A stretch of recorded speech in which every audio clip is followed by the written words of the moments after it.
Obviously, you can imagine a rugby trip is always fun. Then the big change.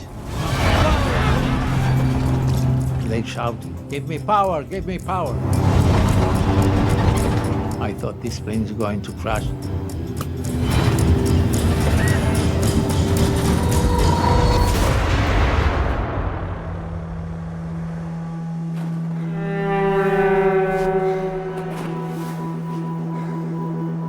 All around you, mountains. We are in trouble now. We were dying. We don't have more energy.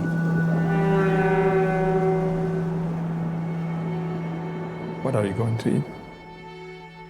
We have proteins in the dead bodies of our friends. It was the only way.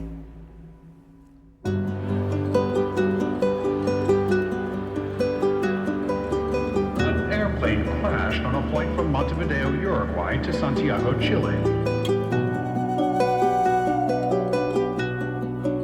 My life changed in a second.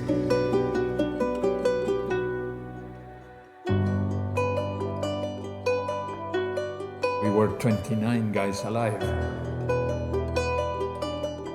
So you're alone in the middle of the Andes, no food, nothing, condemned to die.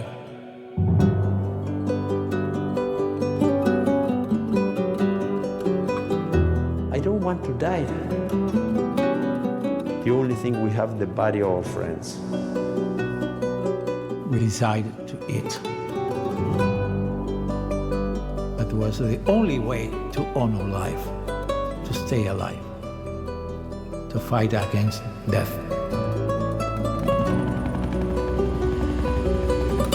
This group survived one of the most unsurvivable stories in the history of the human being.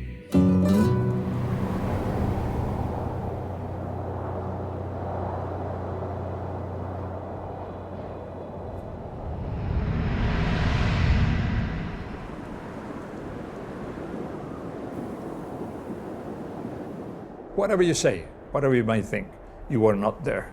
We were there. We know. I can assure you that having been there with us on that situation, you would have arrived to the same conclusion at the same moment, and you would have done exactly the same thing.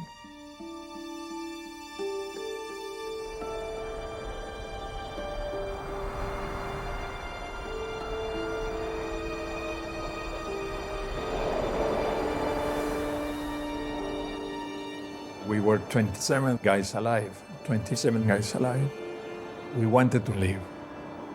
The situation pushes you into the decision. We have the dead bodies of our friends. And once that the decision is taken, it's taken.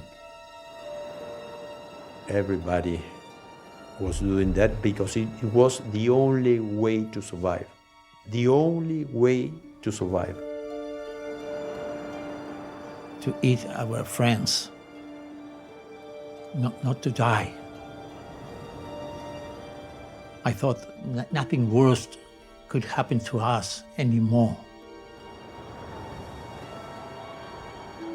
Y después, bueno, después viene la famosa noticia de la radio de que había cesado la búsqueda.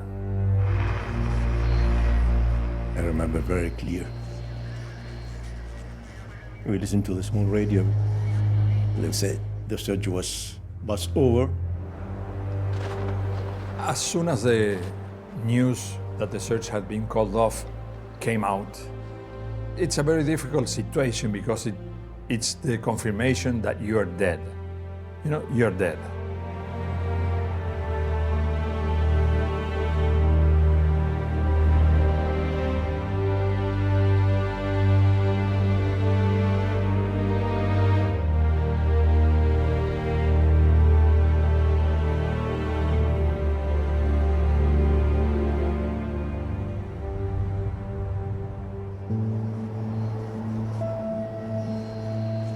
We felt absolutely abandoned.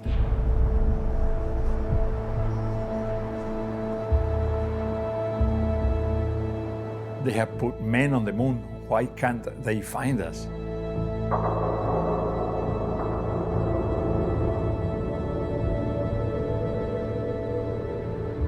We were people from the beach.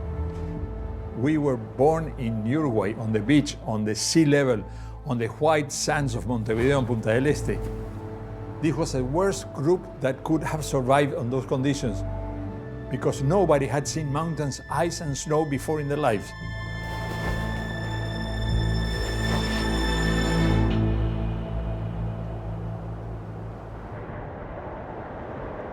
And then the guy continued speaking on the radio and said, perhaps at the end of January or the first days of February, we can find the dead people and the plane, the crashed plane. They are going to come in summer when the snow is melted to find all the bodies. But it was very, very tough to listen that the world turned the page.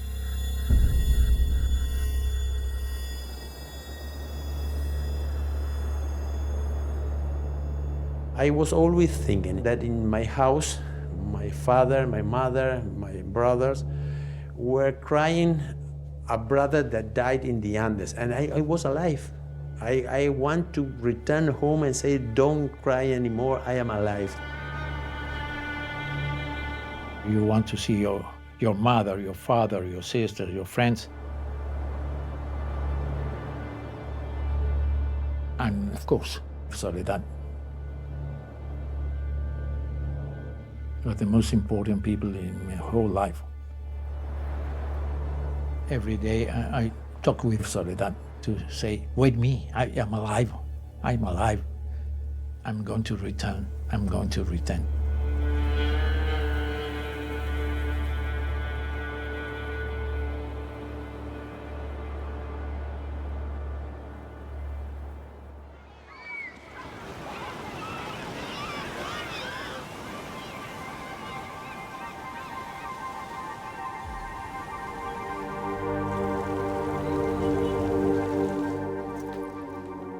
The first day we learned the plane had disappeared was, I think, in my life, the first big and terrible impact. It was not only my love, it was my life. We had planned everything, so everything fall down.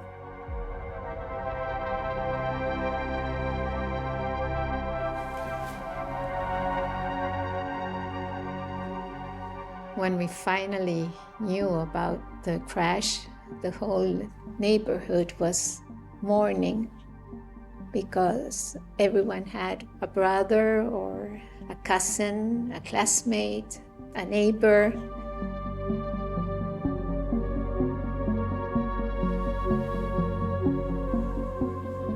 It was something so strange. What happened? Where's the plane? Because they left the day before. It was something so that shocked you. What happened?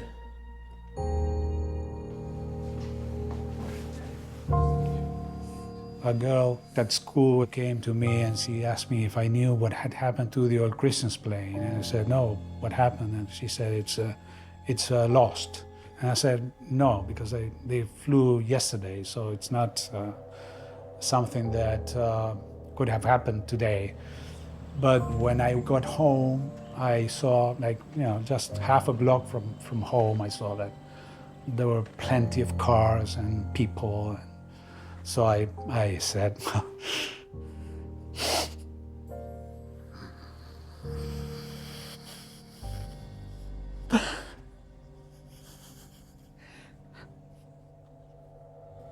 I'm sorry.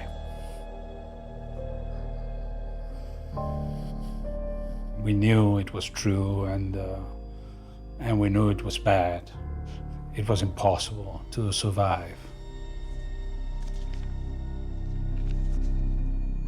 From the first moment, we gathered together with the mothers, with the girlfriends, with the sisters, with the families. And in a certain way, we don't feel alone. That was the only positive sentiment. We were not alone.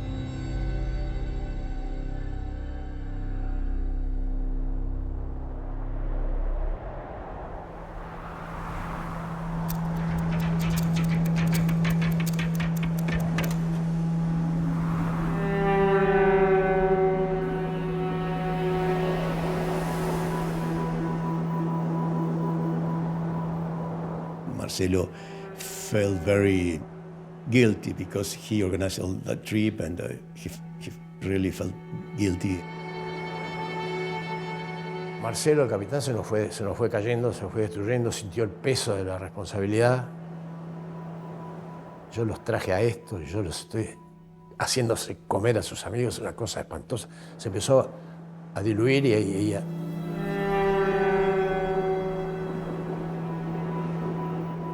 We shout, we cry, and then suddenly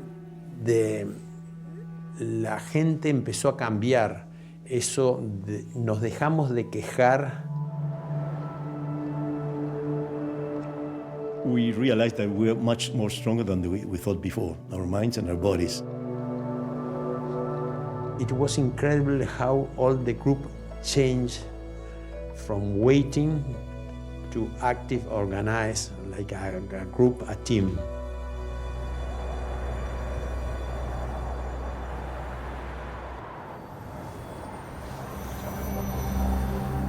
We start feeling all the reflection of the sun on the snow was hurting our eyes. Fito, my cousin, he was the inventor because he had a very, very good, bright ideas. como que cuando tenés un problema te surge la solución. It was really important, the sunglasses. Yo estuve 3 días con vendados los ojos adentro del fuselaje sin poder salir, porque miraba y era un cuchillazo en los ojos. Son los primeros lentes que se hicieron en los Andes.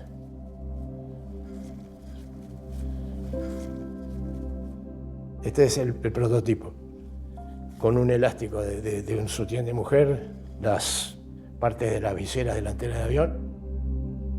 And we save our rights because of that.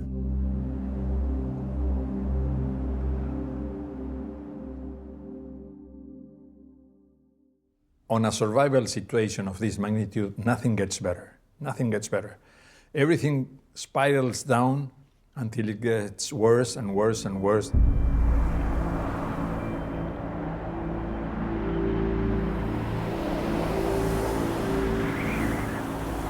Two and a half weeks after we crashed, the weather was not very good.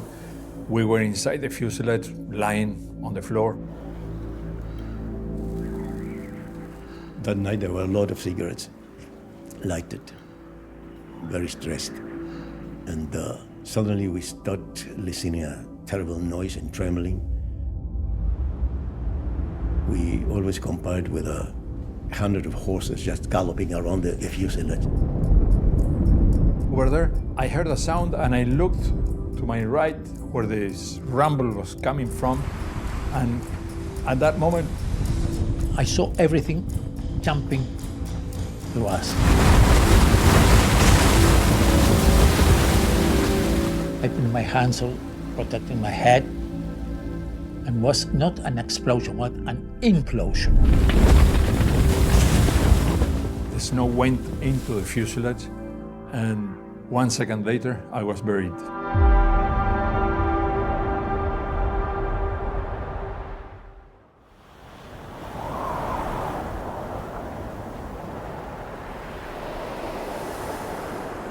After the avalanche, something was pushing my head, and I jump out, and I see all the plane covered of snow. What happened? Where am I? What is this? I couldn't move my hands, my head. I couldn't move, I couldn't hear anything, and I couldn't breathe. I'm going to die. I said, I'm dying under an avalanche. I'm dying under an avalanche. ¿Qué hace un ser humano cuando está en eso? ¿Le viene una desesperación, un ahogo? No. Yo me aflojo totalmente. Me orino, largo los músculos y me pongo a morir. Y me muero. Me siento libre, perdí contacto con mi cuerpo y pasé a flotar. I remember so clear that I felt I was dead. Well, I'm dead now. That's so beautiful, where I'm going. The most peaceful moment in my whole life. When I was dying and I was going to find my father, and I saw him in a beautiful place, like a paradise full of peace and happiness. I felt it was, I've been there just seeing images of all my life since I was a young boy. No tenés futuro, no tenés pasado, tenés un presente fuertísimo y una sensación de libertad y de plenitud impresionante. Pero eso ha durado unos segundos o algún minuto.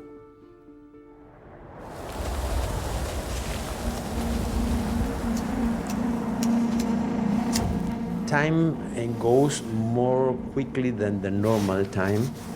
I go in and begin digging the faces of everybody. My hands were frozen because we were digging with the hands. No, Roy Harvey me la agarra, la aprieto porque estaba nerviosísimo. Bueno, Roy miraba para un lado, creía que era el único que había quedado con vida, que estaban todos tapados. Bueno, por suerte me logra destapar, yo lo destapo a Eduardo, que estaba al lado mío. Peter was just on my right, and he started moving, and oxygen came inside my lungs again. The foot of Fito went out and stayed a hole where air came to my lungs, and I was breathing once again. Sentí la urgencia de ese momento, porque de repente 10 segundos era la vida o la muerte. Digo, coche, empecé a gritar y a salvar a la gente, no podemos perder un segundo. Gritar, salvarlos, empecé a escarbar. And you dig like a dog, furious, and quickly, very fast. And your hands was bleeding blood and almost exploding your lungs. But you continue because the life of the others are depending on your hands and your lungs.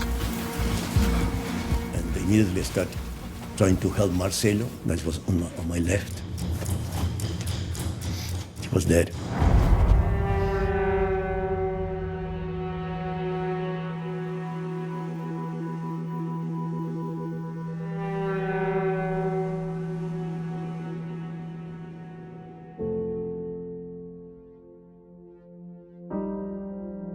My friend Marcelo, he was the captain of the team. Everybody knows Marcelo, trust Marcelo.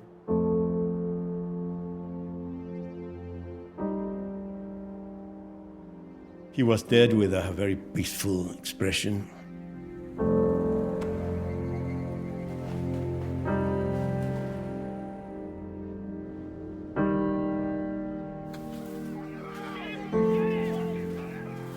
Eight people died in the avalanche.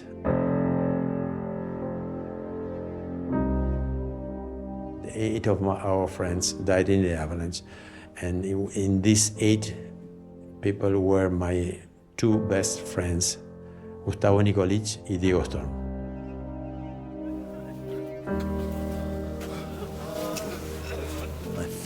I felt a kind of electric shock, something like that, of suffering, and it was very hard and very sad for a fraction of seconds. And immediately my mind cut. I didn't feel anything else, and I continued struggling to live.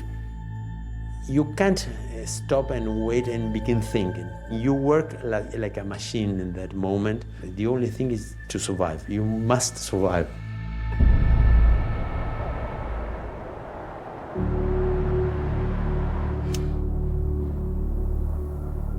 50% of the fuselage of the living space was used by the snow, by the avalanche, so we were trapped, compressed into half of the space. Los 19 vivos y los 8 muertos, todos apretados en un espacio muy cerrado, muy chico.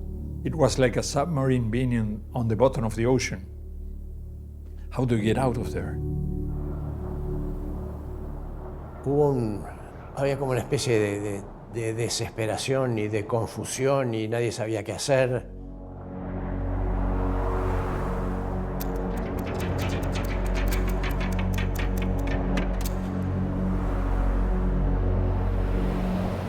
We were there for 3 days. 3 days covered by snow. We don't know when it was day or when it was night because we have no light. And just and having to feed ourselves with a body that died, something difficult to do, to accept. Hubo una sensación de caos porque uno de nosotros apurado abrió un cuerpo al lado nuestro que estaba tibio todavía. Fue muy desagradable. Creo que casi nadie quiso tomar de ese cuerpo.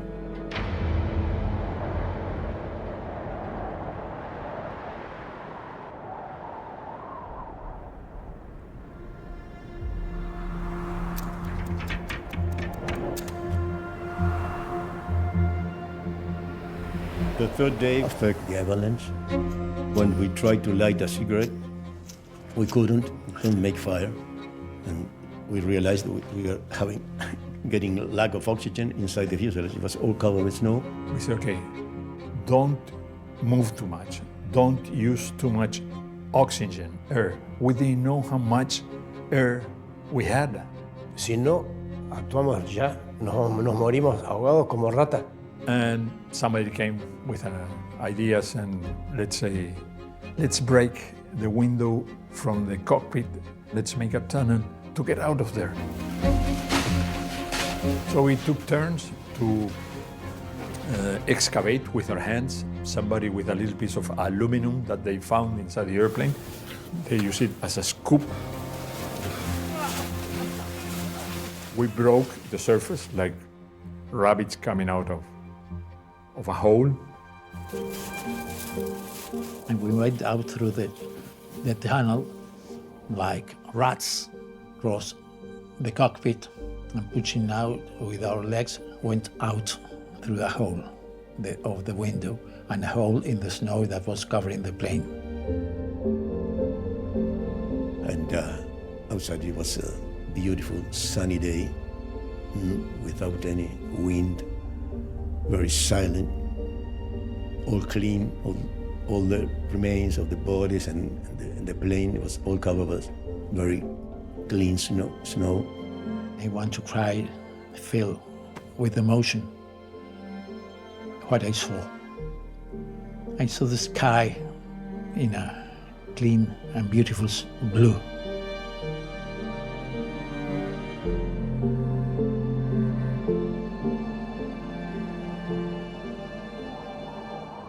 The avalanche was a turning point also. We understand that we were in a difficult place, that another avalanche can occur, and we will be covered again, and some more guys will die. More avalanches, why should this be the only one? So the way we slept every night that we went into the fuselage, we went inside with a different kind of fear also.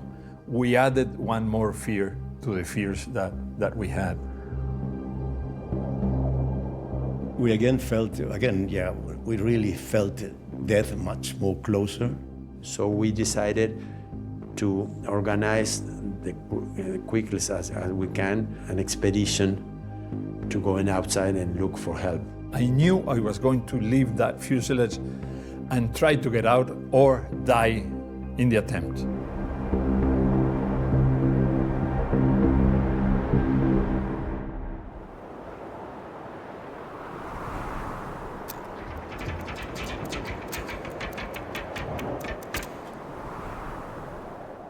Every minute that went by, we were not surviving, we were dying. That's something that people have to put in their minds. Every minute, we were dying. Every day, we were more dead than the day before. When we went out from the avalanche, I get a gangrene. I was my own surgeon. I cut here and saved my leg, but I couldn't walk anymore.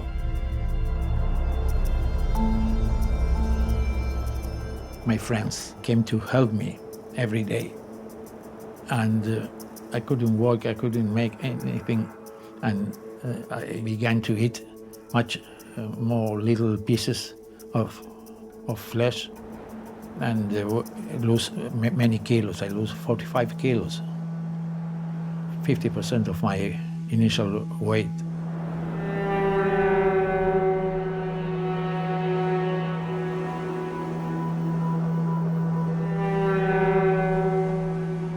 Obviously, I didn't want to die.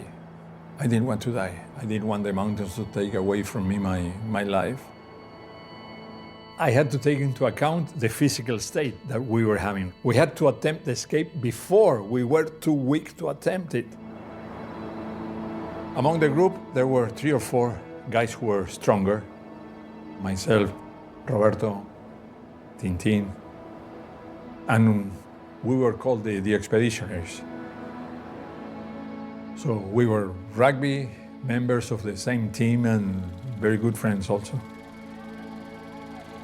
You know, rugby is a game of trust, friendship, giving yourself to the team. And they said, yeah, we're going with you.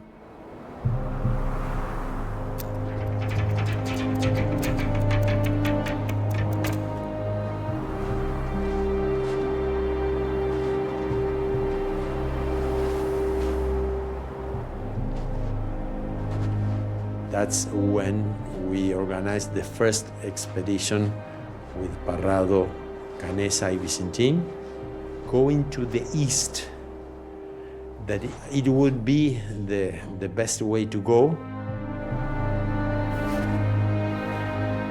And they were really very scared because we thought, everybody, that going to the east, you were going inside the Andes.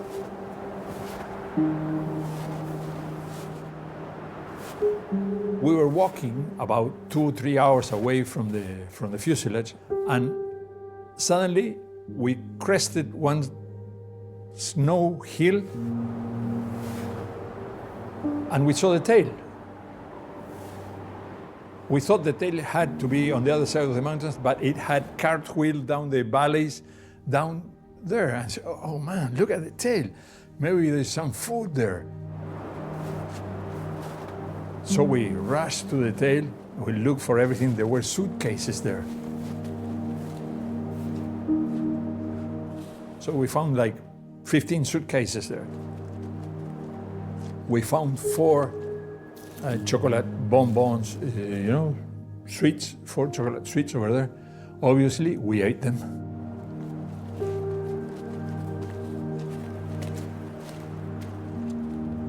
We looked for more food, no food, but we found some sweaters, some clothing.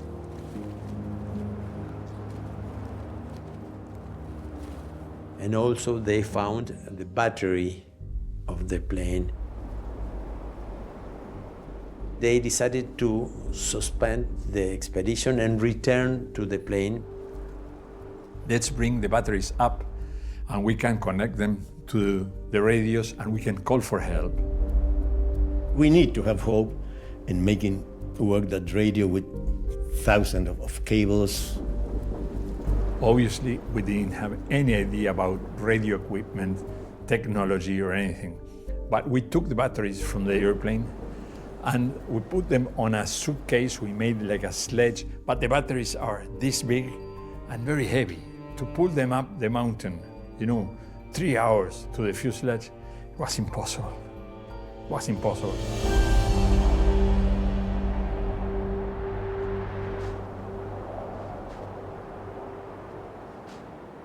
We said, okay, let's go up and bring Roy Harley down.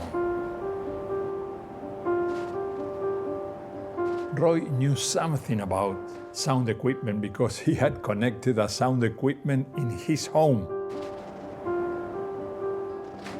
I wasn't an engineer. I tried to convince them that I didn't know nothing of engineer, of radio, electronic, or anything. But everybody said, no, Roy, this is the last option we have to be in rescue. So I haven't any alternative. And I said, okay, if you said there, we will try. We'll try that. And when I reached the tail, I found my suitcase. It was in perfect condition. And it was incredible because I opened the suitcase, everything was in order. And I breathed in the clothes and I felt the smell of my home.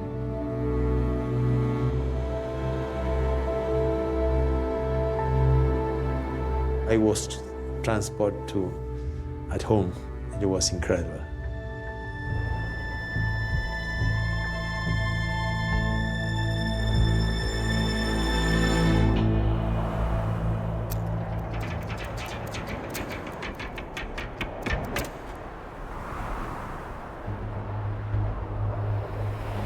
Tintin and Nando go 2 times carrying things from the tail to the fuselage. For example, cigarettes or cloth. Nos trajeron de la cola una cantidad de paquetes de cigarrillos que nos venía muy bien. Y se pusieron Canessa y Roy a desenredar todos los cables de la radio para llevarla a la cola. So we work a lot, taking out the radio of the plane, taking out some parts in the cabin of the pilots, and we take out the antenna in the roof of the fuselage. We didn't have any tools. We had the system there, broken all the parts, but there were like 100 cables coming out of the radio and 100 cables coming out from the electrical system.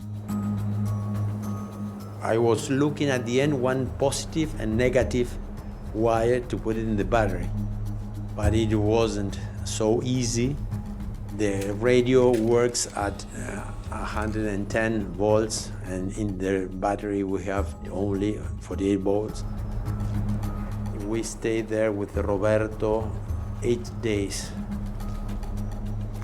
trying to make work the radio. That was impossible.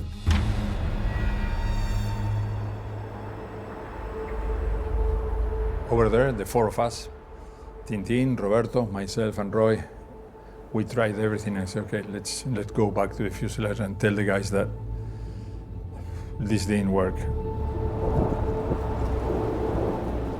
The day was not very nice, quite cloudy, gray clouds, a little bit of wind. But we knew our direction up the slopes to the fuselage. And it was really a difficult task to go back because we must to climb to the fuselage. And we started to climb, the 4 of us, climbing and climbing and climbing, climbing, climbing, climbing. And then suddenly I didn't like what I saw.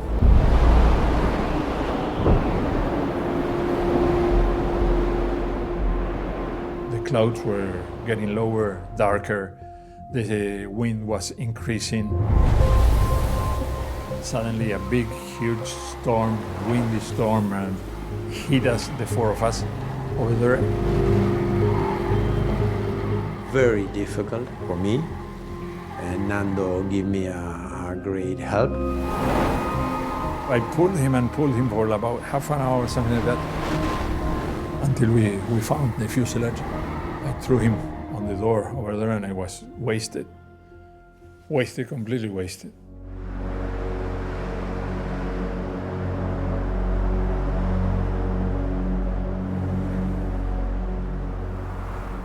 But Then when we reached there, we found that during this period of time, 2 more guys died.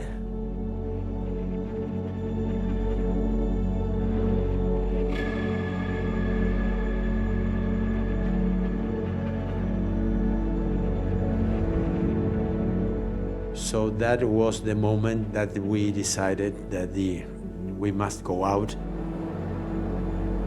The only thing that we really know that is if we walk to the west, at the west was Chile. It was really our last hope.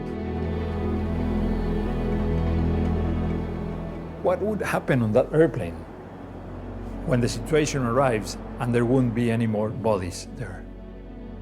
What would happen? And I told the guys, I won't be here.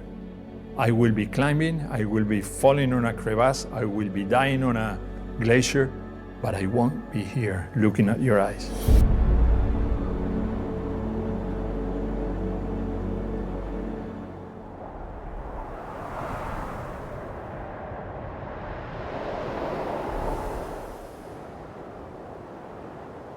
When you're stranded and you have plenty of time, what do? We had to fill time.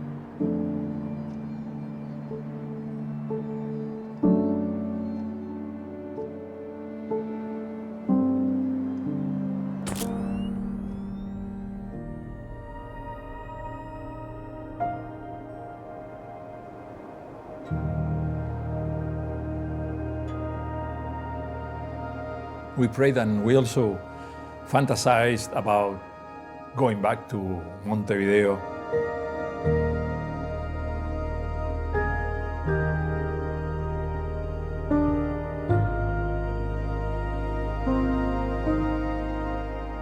We spoke about religion, about God, about death, about life. We talk about the restaurants and the meat and the beaches and the so beautiful summers we have.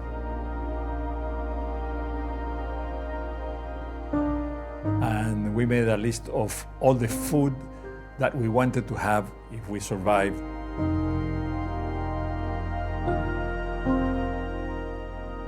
We wanted sweet things, sweet, very sugar, not salt things. We tried to create the sweetest dish anybody can imagine, you know, dulce de leche and Nutella and sugar mixed together. But we realized very soon that talking about food, it was not the best way because our stomach started working and it was not good. So we start just talking about the logistics and how to organize the expedition to get out and not much more than that.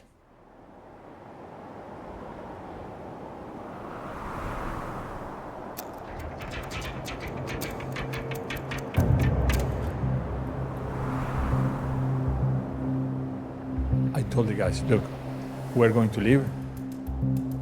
You could feel death flying over the fuselage, you know, waiting and waiting. Again, we prepared the strongest guys, Roberto, Nando, and the team. We give the best places to sleep at night so they can rest. We give more food again and we prepare them.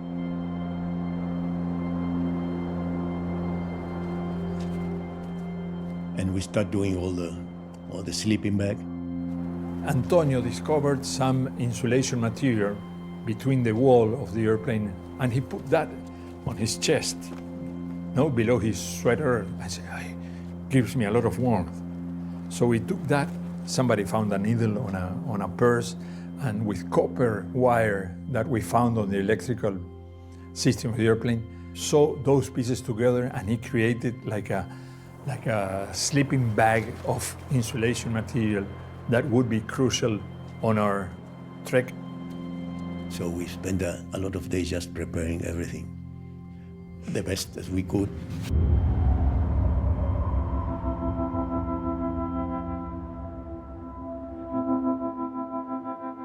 I always was sure that Nando would get out. He don't imagine how important it was for me and how much it helped me. His convincement to get out.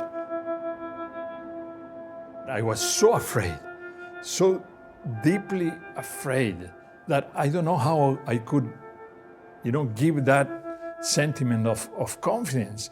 Maybe I was saying that to give me some strength or to deviate myself from the reality of the trek, Pero llegó un momento que era inevitable. Tenía que salir o salir. Y yo miraba a Roy y miraba a Coche y sabía que les quedaban muy pocos días.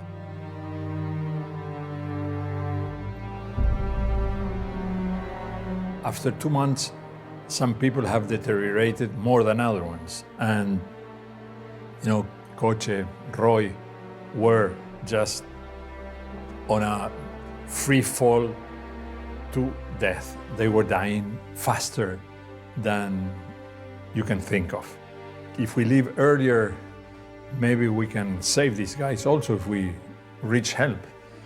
So that was a situation where there quietness on the fuselage, death looming over the fuselage.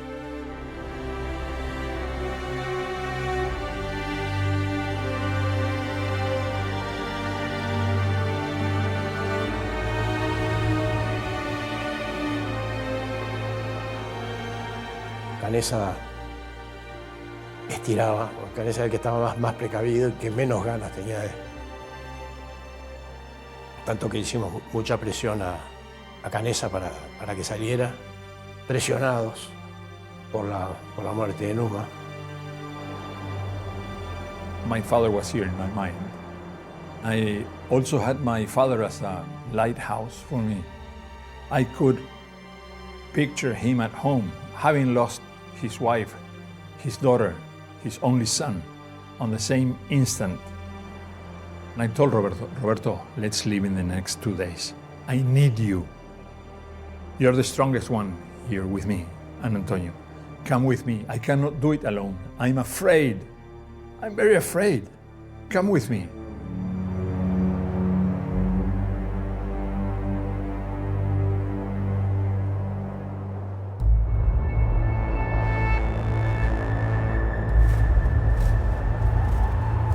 I never looked back. Everything that you can imagine that a mountain has, we went by. All the time, 2.5 months until that moment, I was there. But then hope, please come and help us. Everybody was waiting for the explanation of what we did, how we could survive. Many of us, they were very worried about that.